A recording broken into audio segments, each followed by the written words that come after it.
Here we are, streaming again, boys. And this time, Whole Fabs, crew's here. the whole here. crew's here. We're Whole back. crew. We're whole again. And your Cleveland Guardians are pretty whole themselves. It's been quite an April.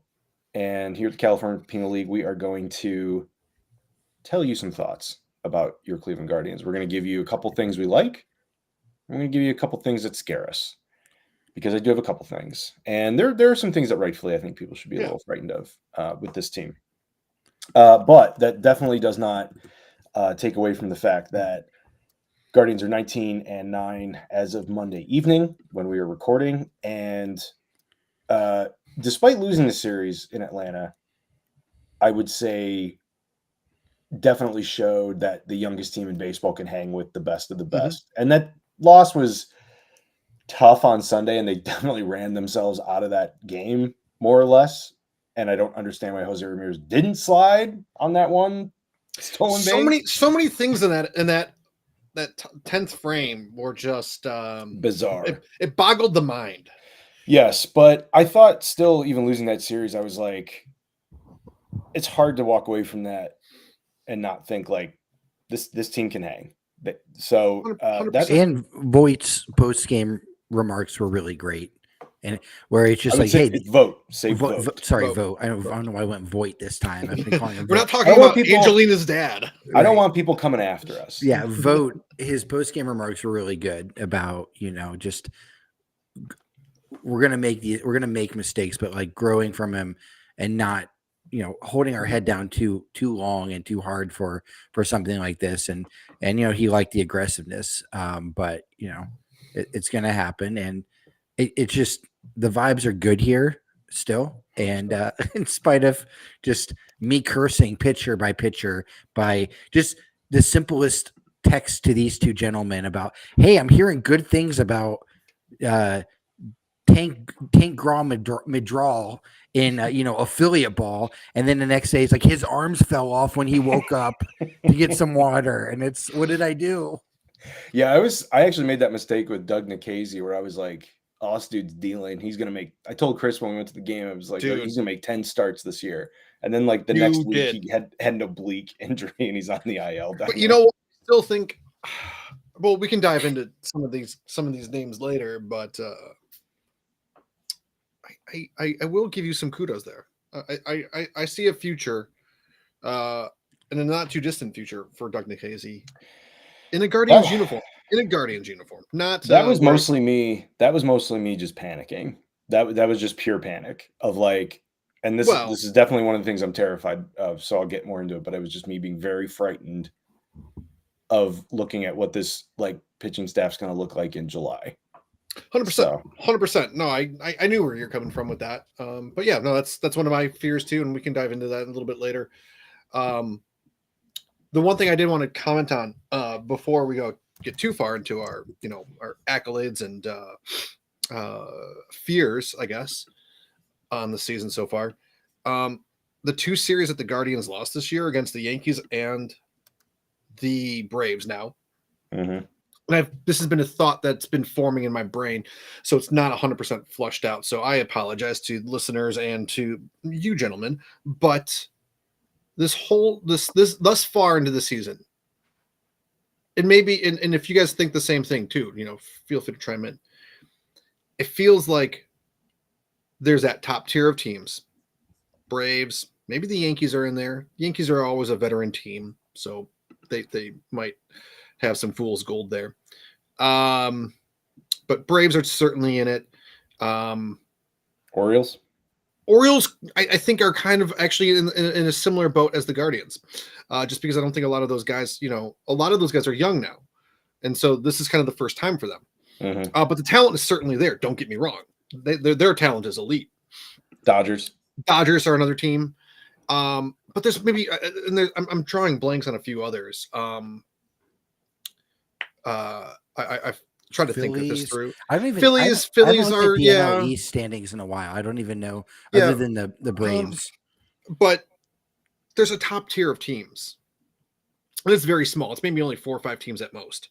But I feel foolish not to have try to jot these. I mean, notes I down. think you nailed them though. Like if you look at the standings, it's Yankees. I know Orioles are coming. Yeah. Fast and hard for them. I mean, no one out in the West, no one out in like Dodgers the and AL Braves. West. Yeah. Yeah. And So then you're And I saying would, I that would, the I would love the Guardians- Phillies. I'd love the Phillies, but I think the Guardians, the Orioles, and a handful of other teams are right there, are right on that doorstep of. And I want to say this. I don't think that 19-9 is fool's gold. I think it's legit. I would agree. I think, I mean, any way you look at the stats, and I guess this can get us into some of the things we like, which I can just kind of start into it. Well, there was one thing I did want to bring up, not to jinx anything, but before yesterday's game, we were 19-8. That was the best start since 2000, tied for the best start of 2011, 99, 96, 66, 55, 48, and 1920. Oh wow, Mic drop. 20 and 48, really? Yeah. So That's those are interesting. good years. as That's I've told my solid. wife already, I'm not making plans in October. Can you imagine if you were We have a wedding on October 19th. I'm won't be non-committal to there. that. I'm non-committal to it right now. Can you imagine if get you it. were a Cleveland sports fan born in 1900? The city is just booming. It's like one of the best cities in the U.S. Yeah, it's one of the major. By the time you're Yeah. 20, the Indians win the World Series. They win it again in 48. They go Yeah. in 54. So you get to see 3 World Series runs, 2 titles. You get to see the Browns be the best in their team. heyday. Yeah, the best team like in the league. And then you probably die right shortly after that 64 championship. You die in 1999 when the Browns draft Tim Couch, and you're like, I can die knowing that this team's set. This team's set for the next 21 years. I'm gonna go now. The team is back. The team is back in the city. Everything is right with the world again. You get to maybe make it to shuffle into a couple of games. But with that's- Jake. That's a like ideal Uh, if you were like I'm only going to live for 65 years, be like cool, I would choose 1900 to 1965 in Cleveland. It's before the city starts to like really fall apart in the late 60s, early 70s. The river hasn't caught fire yet. You're going to see almost 10 championships as a Cleveland sports fan. Not Oh my bad. God. Yeah. I mean, Aside from like that whole I Great was gonna say, Depression and yeah. 2 Aside World from Wars. aside from that stuff, it's great. It's great. But see, if you're born then, you're probably not going to go to World War I, and you're too old for World War II. All you got to do really is avoid that flu. Actually, you know what? 1918, Yeah, you know what? get Maybe that bump out it. of Maybe it. bump it back 5 years to like 1895, That's and then true, that way, yeah. then you're probably really going to avoid World War One. Get Yeah. into some bootlegging. Yeah, That would be Yeah. tight. that Yeah. would be. That was like a Yeah. heyday of the Cleveland mob too. Yeah. God. You make good. Yeah. No, you make a good point. I mean, it's from a sports fan's perspective. Yeah. You could Right. not World, pick world better. events. Other. When you think about like and you would have gotten to see like the Cleveland Barons at that time too, which were like Oh yeah. the epitome of good The Barons were minor league hockey. dominating the AHL. Almost God. made Was the- that minor almost league went to the hockey NHL. back then? Oh yeah. Well, no, I it mean, would- technically, yeah, kind of, but sort of, but it was yeah. more. It was kind of like what those leagues were back in the day, where they were there like, was like a more dozen or of them. less like There were a another- but even the NHL back then wasn't.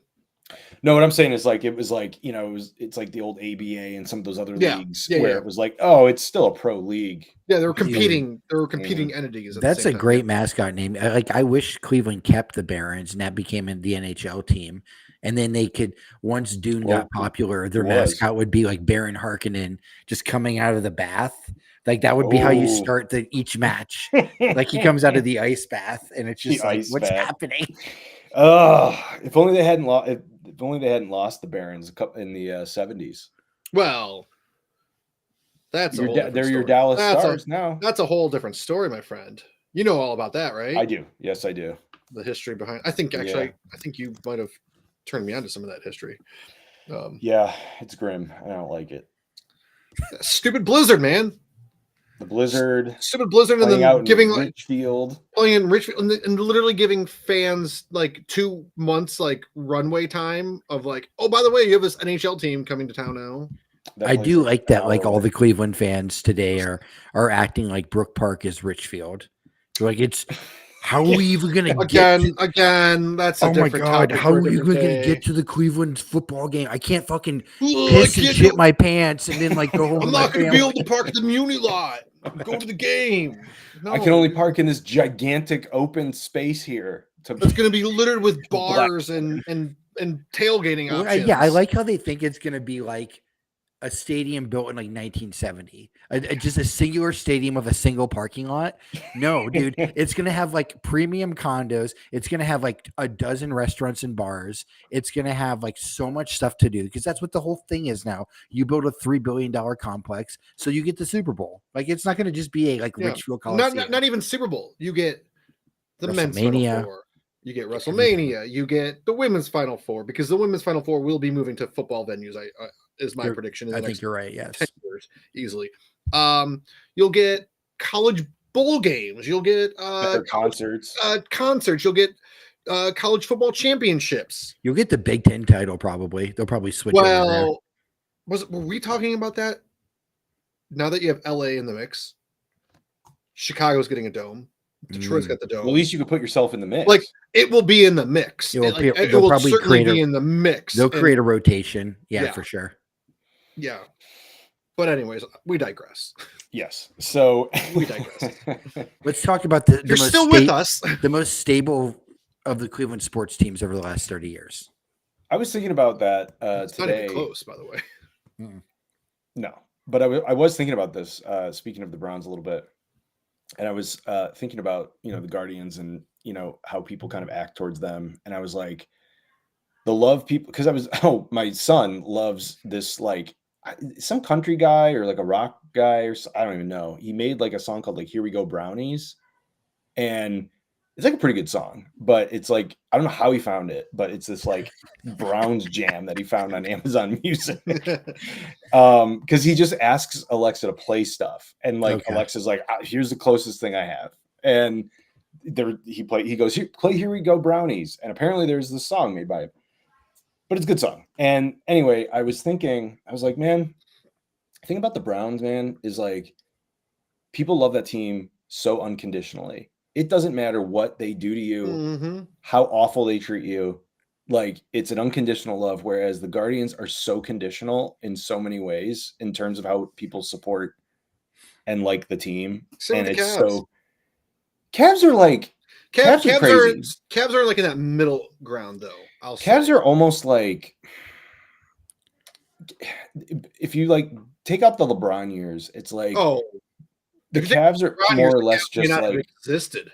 it's just like a middle tier, just sort of like Yes. whatever. Because I will say that's the case with almost every NBA franchise, though, because you take out the Jordan years of the Bulls, they are nothing. yes, You take yeah, out that Mm. Spurs group, they are total shit going back to Yeah. their ABA days. So it's a total like star.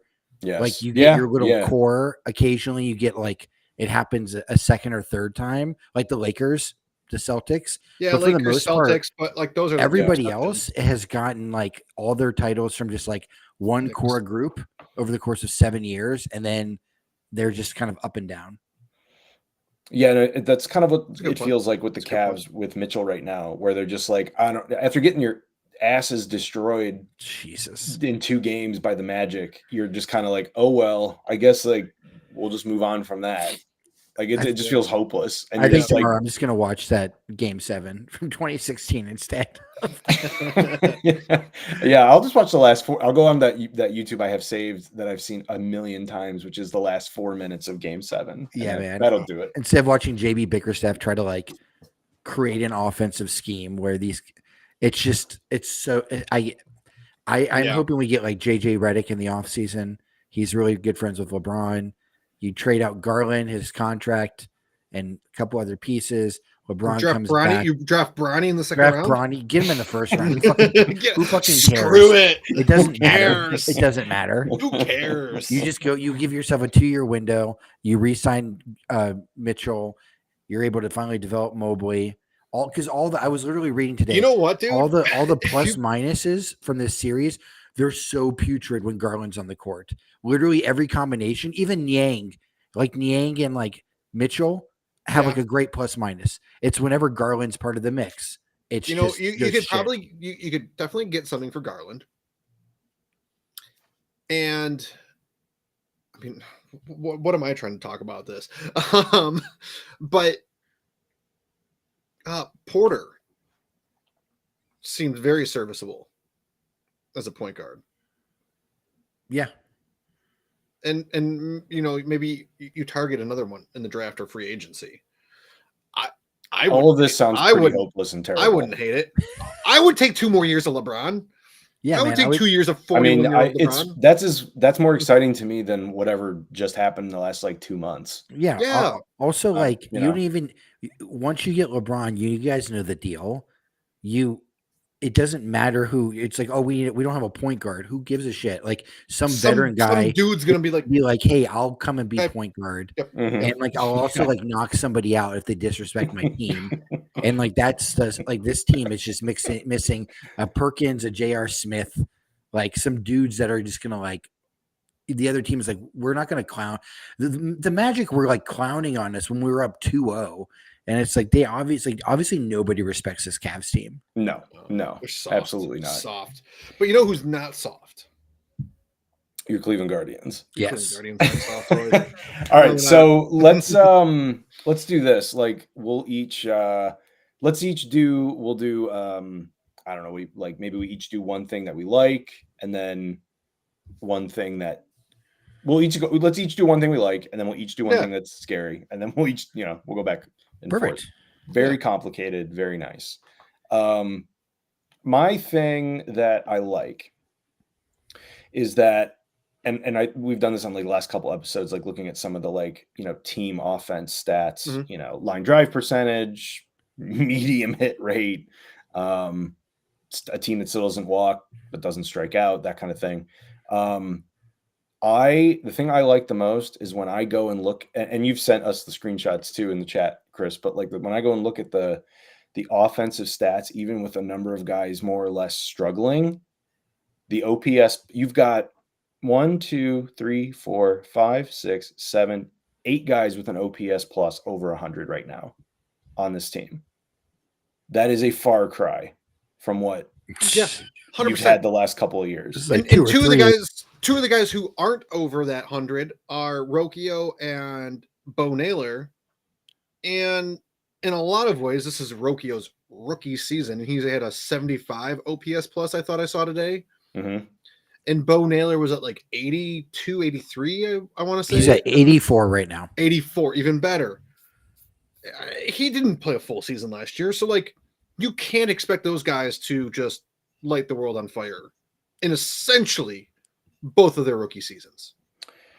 Yeah, I think I'm sure somebody will disagree with me on the Bo Naylor thing, but yeah, and I mean Bo Naylor definitely striking out too much, but he's still so freaking young. I'll accept it because he's the catcher, and Yes, like he's got insane power potential, and like Yeah. that last September was no fluke. So no, Also, we I sat don't through know. like 5 months of Mike Zunino. So I'm so gonna yeah, like, it's like that's I'm like fine. totally good with it, man. yeah, Totally If we're fine. gonna nitpick on Bo Naylor, like let's just rewind the clock a few months. Yeah, we've had, I mean, I love Austin Hedges to death, but like the last like 3 seasons, you've got the majority of your catching has been done by like, it's Mike Zunino and Austin Hedges. Yeah. So like that's more than fine. But I think like the kind of piggybacking off of that, before I let you guys go, is just Mhm. like that new approach at the plate that teams have, or that this team has, primarily looking at like Josh Naylor and Stephen Kwan, which is swinging earlier in the count, Mhm. is incredible. The tweaks that have been made under this sort of new, I know Valleca's still the hitting coach, but like whatever the philosophy is that's changed here is working tremendously. Yeah, and it's funny that you bring that up in that phrase, because I don't know whose philosophy it was that changed. That's something that I don't think has ever really been brought up, because in this offseason, Quan was like, I'm going to be more aggressive. I'm going to work on Like something. I'm gonna try to seemingly hit. everybody started talking about it. Yeah. So I'm curious to understand or to find out maybe where that came from. Like, was that like a Tito thing? Was like Tito being like, no, man, like take your pitches. Like Right. a walk's just as good as a hit. Or it was like, no, you're more likely to see a good pitch on the first or second pitch than you are pitch number 4 or 5. Well, and these guys also have elite contact in the zone. So Yeah. why not take advantage of that? Exactly. When you get better pitches earlier in the count. Yeah, pitchers are going to try to, get ahead. So it makes sense. It makes this. Yes, it's crazy. It's basic arithmetic, and it's like, duh. Yeah, but I mean, it wasn't the case for the last 2 seasons. Exactly, but exactly. So, but anyway, so Chris, what's one thing that I'm most excited about is the bullpen. And this kind of piggybacks off of one of the things I'm worried about, but right now the bullpen has just been so damn good. And I remember having conversations with you guys, and we even talked about on the show, when Trevor Stephan went down, we're like, crap, who's going to fill in that role? And I don't think any of us were high on James Karinchak, but he had a role in the pen, and that was just another question mark. Would have taken him, sure. Yeah. But the way this bullpen has come together so far on the season is super encouraging. It's keeping us in ball games. I mean, outside of yesterday's game, actually, they really haven't blown a late inning. I think that was the first late, like 5th inning plus, like blown lead was yesterday. And that was kind of fluky. And that was just kind of one of those things where the Braves showed you that they're a veteran team, and they, muscled together a couple of runs to tie the ball game up and send it into extras. And then, the 10th inning happened. But even for as good as the bullpen is now, there's reinforcements on the way too. Henches is making a comeback. We've been talking about Andrew Walters, Franco Alaman, Doug Nikhazy, I think, has a future in the bullpen. Anthony Goes has been looking nice. Well, like Xavion Curry would be there. Xavion Curry could be back in the bullpen if he doesn't find a spot in the rotation. Like, there are reinforcements on the way. And so I'm just like, this bullpen's back to where it was a couple of years ago. And unfortunately, I think we're going to need it all season long. Clearly. Yeah. All right, Fabs, what do you got? Okay, Chris. Well, not only do I like the St. Patrick's Day hat that you have on. Oh, thank you. It's great. I'm going to say I like how our guys are stepping up in our batting lineup in a way that is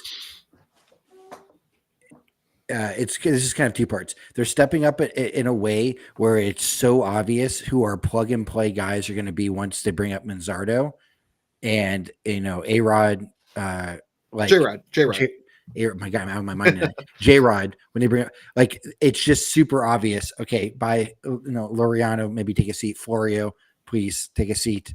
And it's not like we have 4 or 5 holes in our lineup where it like in the past where it just seems like, well, we got to trade for this and this. Oh God, now we're having pitching injuries.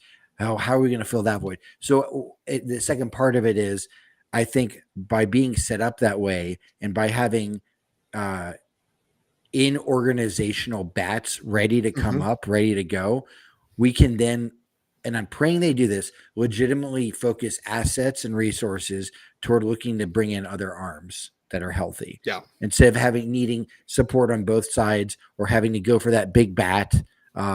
Now it can be focused for, I think we're all going to agree on, is a massive need for the team.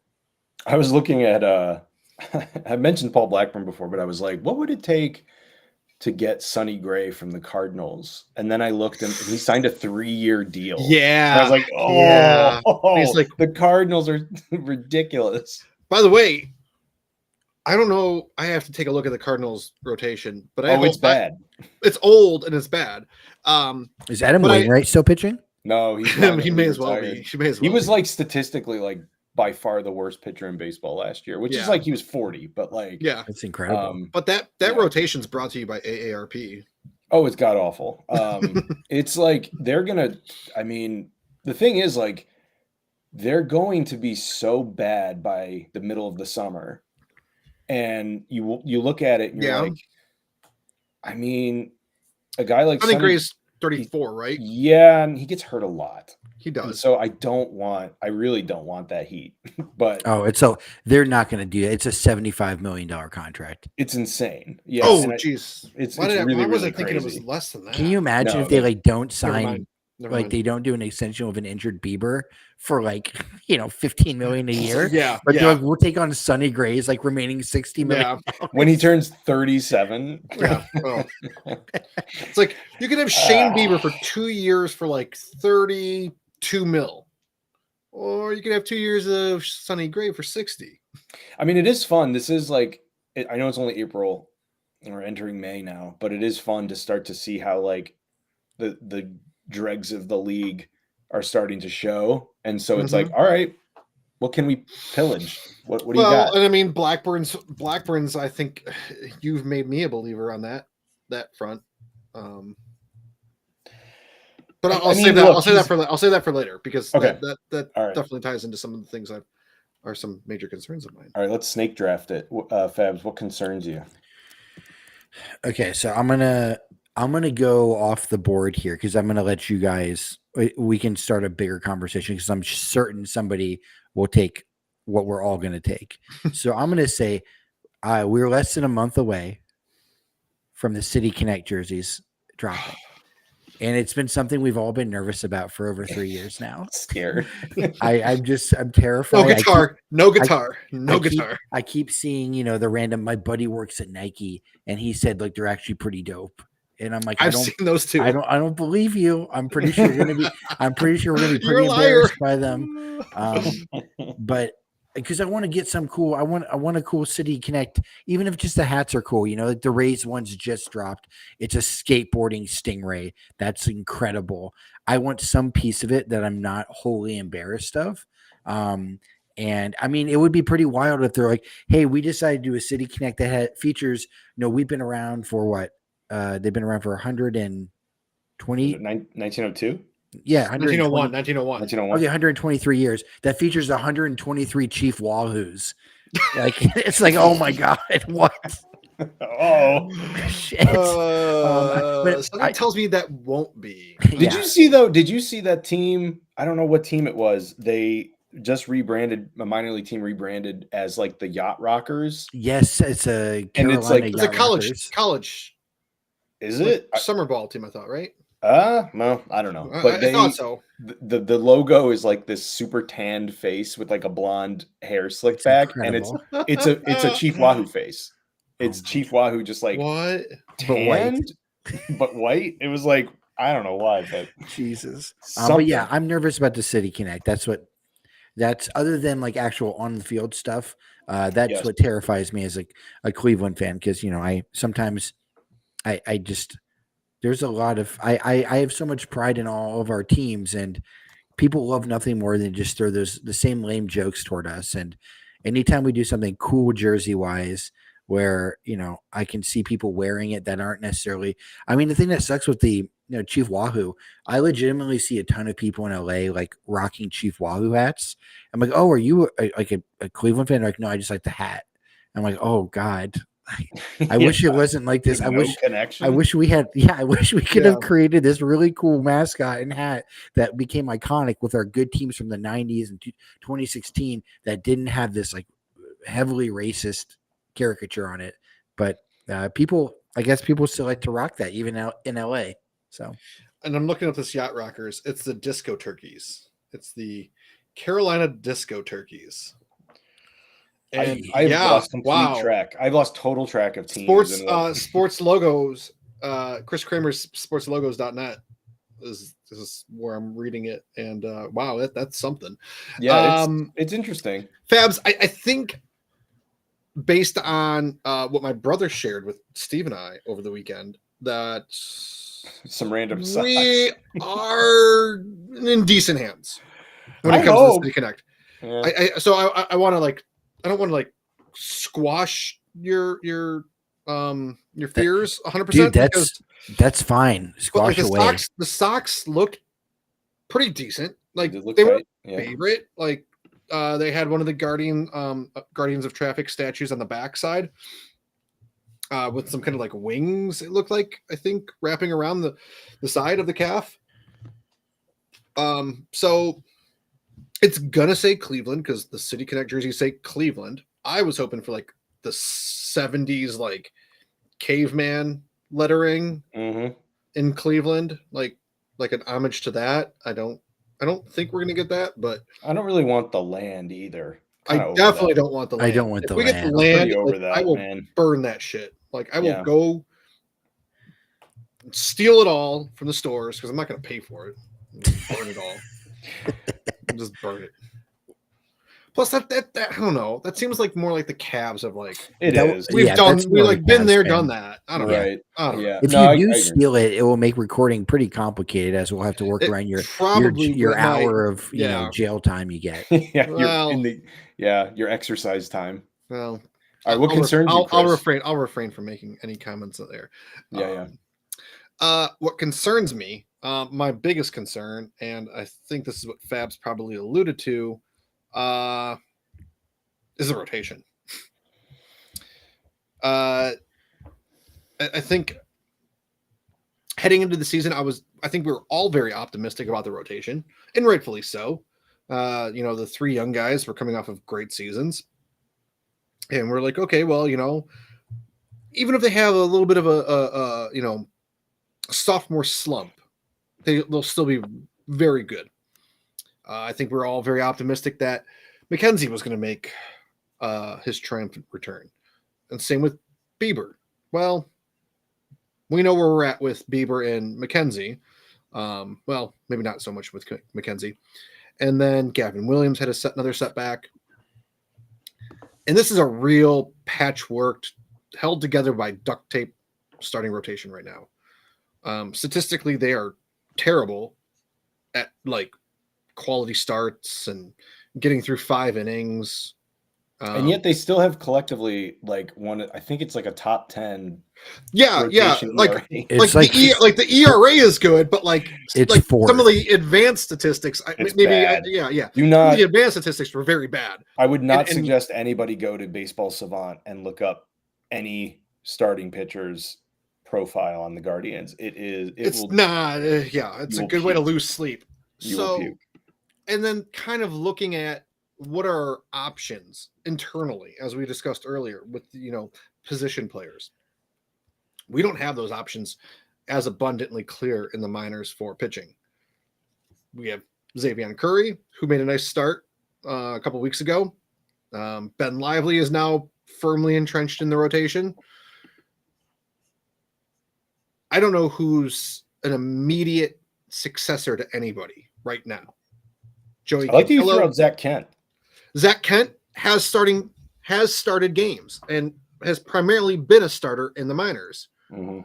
I don't know what we're doing with him because he's appeared in like 3 games in Columbus and has only started 1. I noticed he's had some horrible injury history the last couple of years. Yeah, So but he's performed well enough in AAA where it's like, okay, like 4th, 5th starter, sure, Ben Lively kind of thing, give me a dozen starts, sure, why not? But there's nobody who I would feel confident in turning the ball over to 20 starts right now. No, God, no. no. And that's where no. a person like Paul Blackburn comes into play. And I'm Mhm. hoping, as Fabs alluded to earlier, that maybe with the additions of Manzardo and J-Rod, and we And at least A-Rod. answer, and maybe A-Rod even too. Maybe Bring him A-Rod. back. We don't know. We don't know what he's up to. He's not buying the Timberwolves. I can tell you that. No. But maybe we can focus some resources on acquiring another starter. That would really, and with Gavin Williams coming back too, that would really help ease my concerns there. Doesn't it feel like 100 years since we've traded multiple prospects in any kind of a deal? Yeah. Brian Giles. Like Brian Giles was the last one that comes to mind. the I know there's Clevenger been deal others. wasn't the last one, right? Was it? Well, they acquired. Yeah, we acquired. We Clev acquired. for. Yeah, but we traded Clevenger and another piece. Oh, wasn't it Greg Allen? It was Greg Allen and a player to be named later. Yes. So I don't know. Yeah. No, I mean,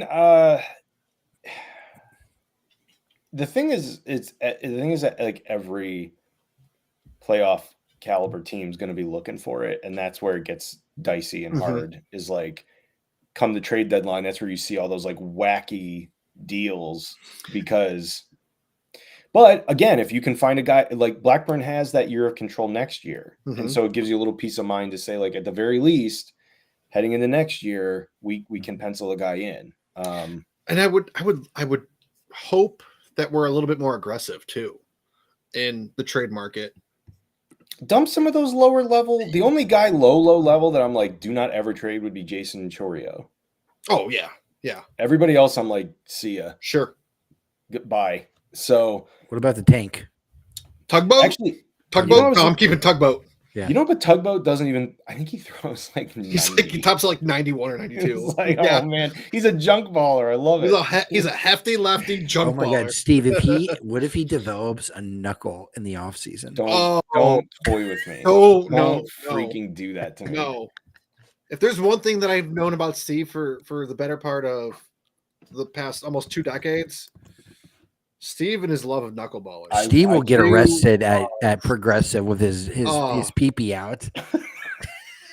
Hopefully not. Hopefully not.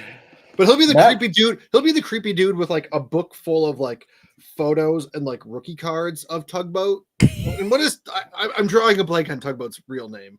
Matt Wilkinson, I believe. Matt Wilkins. Yeah.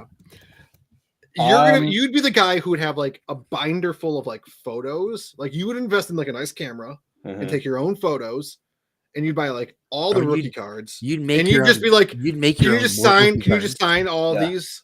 Yeah, I would do that for my little tuggy wuggy if he had a knuckleball. Right now, I've only got Matt Waldron with the Padres, who's my appointment viewing pitcher, Yeah. but he doesn't throw the knuckle that much, so it's part of the repertoire. But I need You need I- it. I need You it. need like the dominant, like you Dude, you want to yearn save for R.A. Dickey The won a J- Cy Young with He a did. knuckleball. He so- did. you want to save these pitchers' arms, start teaching them the goddamn knuckleball. That's true because the thing is, like, I did read, the big thing in recent years that has led a lot of people to thinking about these injuries is like not just like all the pitches that have like the torque and the strain on the arms, but the floor of velocity has risen every year. oh So everyone talks about the high end, Mhm. but the thing that's risen the most consistently is actually velocity floor. So interesting. nobody we laugh about Matt Wilkinson throwing a 90-mile-an-hour fastball because there's no such thing as that anymore. Because It's like guys, 94 now, 95. like we watched Tristan Yeah. McKenzie throw a 90-mile-an-hour fastball. I'm like, oh my God, he's so cooked. And he is because guys are crushing it.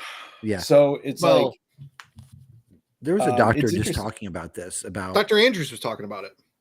well, there was a doctor talking about how he had parents coming up to him in high school. It's like, I think hey, it was Dr. Andrews. was he the one talking about? I'm Okay, pretty yeah, certain. about like yeah. how parents were asking to get Tommy John surgery for their kids who were healthy Yeah. to increase their velocity. so they could get Elective Tommy elective John. Tommy John Maybe surgery. he might. He's talked about that in the past. What I can certainly claim he did talk about here recently was that he's seen more high school players. The bulk of his business is now high school pitchers, That's insane. and that your tendon isn't fully developed until you're like 26 years old. So, and like an 18 or 19-year-old should be maxing out at like 84 or something like that. I think he said, but he's like, but that's clearly not the case, So he's like, that's why you're seeing all these Tommy John surgeries is because these kids are throwing harder and faster way before their tendons are developed and shit goes sideways. We're going to be in a very interesting bind in like 50 years when the Hall of Fame's going to have to start allowing starting pitchers who have like 75 career wins, and Right. it's like Yeah, no one, exactly. no one's like the Yeah, last. it's like remember when CC like got in with like not 300 wins? That's why I'm Two- like, yeah. that's why I'm like looking at guys in like Pittsburgh where they're like Jared Jones and Paul Skeens. Like Skeens has thrown, he's thrown like however many pitches at like 102 miles an hour. I'm like, that dude will never like. That's why they turned Mason Miller into a closer, is because 100%. blew out his shoulder throwing 100 miles an hour, trying for 6 innings. Yeah. So I will say this though. Okay, so real quick, let's do a quick run of like one more thing we like, one more thing that we're scared of. Yeah. We'll just each do. Steve, we'll it's each do back one. to I believe it's back to you, Steve. All right, so Yeah. I'll do my one positive. One thing I'm very scared of is my one thing that I'm actually a little excited about with Ben Lively that makes me think like, okay, this is interesting and maybe it's sustainable to some extent, is I liked him last year, very serviceable starter, Mhm. will occasionally get rocked. But the thing that, and this has been the big pitch this year, because last year was the year of the sweeper, this year's the year of the sinker. And Ben Lively now throws his sinker 36% of the time, Okay. and it's his top pitch. The sinker was his third most used pitch last season. And for whatever reason, he's throwing it as his top pitch this year. And the opposition's hitting 148 against it. Okay. And I would have to say that that's got to be a huge, huge element of sort of the shift a little bit, because a lot of guys are throwing the sinker now.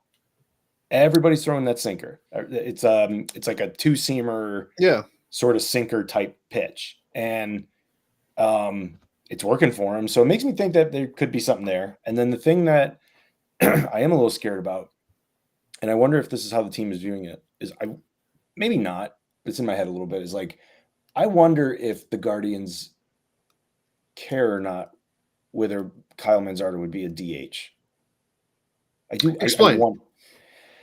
I wonder if they want him to have a position, because it's kind of weird for some guys. And I wonder if like that's something that they worry about with him a little bit. If like they're like, oh, we actually want you like in the field playing, as opposed to like if he comes up and struggles, all he's doing is hitting. You want my conspiracy corner theory on this? I do. Kyle Manzardo. I'm reaching a little bit, by the way. You might be. You might be. But it's something that's crossed my mind too, especially, when you look at some of the draft prospects, heavily first base DH types, at least initially. Charlie Condon can play the outfield, so we're set there. My conspiracy theory towards that is that the front office will highly suggest that Manzardo sees the bulk of his time as a first baseman, thus decreasing the value of one Josh Naylor for a potential extension. That is good. That's a good conspiracy. That's probably true, unfortunately. I mean, we'll talk about this. We'll talk about this another time, but I think Josh is in the ballpark for a 12 to 13 to maybe 14 average annual contract, 5 years, somewhere, average value of in that neighborhood. If you're a DH only, maybe it's in the neighborhood of 10 to 12. I don't know. Which is wild that they think he would sign that when statistically he's one of the best defensive first basemen in the league. Yes. So he can just be like, no, thank you. I will get $16 million from a team that isn't just pinching I'm just so annoyed with the Josh Naylor stuff, because it is. Yeah, I think 16 is his high end, but maybe he takes a 14-year, 13 to 14 yearly average to play with his brother.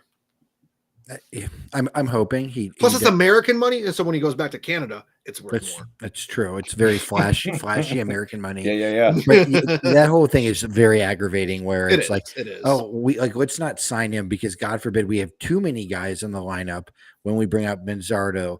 DeLauder gets here. If J-Rod works out well, Condon, Bazana, whoever they draft. God forbid we have 7 guys in the lineup who can like actually hit home runs and like Yeah. Yeah. Well, it's like it's right Well, there. let's see. We'll time, see. Yeah, time will tell. Time will Yeah. tell. We'll see. Um. All right, couple things. Yeah. Oh, we got a little message. Oh, do we? You guys suck. He's saying Voight, John Voight, whose car I bought, the LeBaron. You bought the LeBaron? Oh, You got that pencil with you still? Dude, that was actually I did have the LeBaron. That was my first car. I had that same one that Costanza got. That's awesome. That's awesome. I love it. Same We year, do have a same message. year? Some a listener named Adriano Oriti said vote will win manager of the year. Terry Francona 2.0. Well, hopefully he's better than Terry Francona towards the end. I think vote was a necessary change. I'll take Terry personally Francona 2.0. speaking. That's Yeah. I'm going to start with my concern. My concern is that the outfield is still a mess. And I'm saying that in the nicest way possible because I do think that Tyler Freeman has proven that he is at least a serviceable stopgap, rotational outfielder type. I really think that his future is probably super utility kind of guy.